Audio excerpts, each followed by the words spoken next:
Firefighter shortage at the worst time. Coming up, the alarming reality around retention and recruitment across Canada.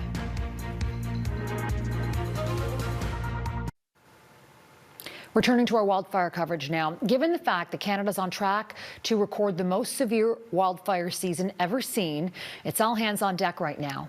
But it's an uphill battle because despite hundreds of personnel from other countries lending a helping hand, a shortage of firefighters across this country is raising concern for the rest of the season.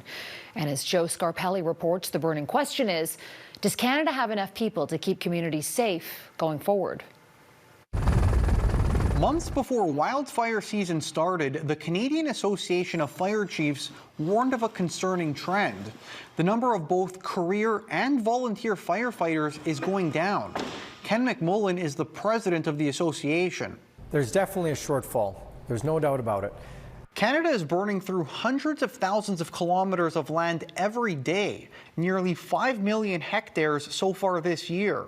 McMullen says Canada is battling the fires with 30,000 fewer firefighters than there were in the year of the Fort McMurray wildfire.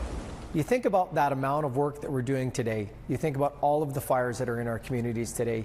We're tackling those with 30,000 less today than we did in 2016. That's a significant issue. Roughly 70% of Canadian firefighters are volunteers. Most of them have other jobs, making it difficult to strike a balance when dealing with lengthy fire events.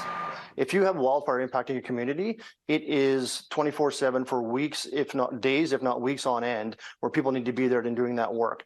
Amid calls for better training and increased tax incentives for volunteers, Prime Minister Justin Trudeau says Canada has enough resources to cover the summer, but the government is developing contingency plans if things get worse. But some are already coming up with their own long-term contingency plans. Take Falgoni, Saskatchewan, for example, where the aging volunteer fire department, like so many others, is looking for young blood. Young blood that may seem less inclined to gear up. We run what's called a junior firefighter program. We bring kids in ranging from as young as 14 years old. Hopefully we get them hooked at a young age. Then when they turn 18, we can actually start utilizing the young ones. Despite some success, the chief admits the firefighting industry needs a lot more attention, not just in his town, but in communities across the country. Joe Scarpelli, Global News.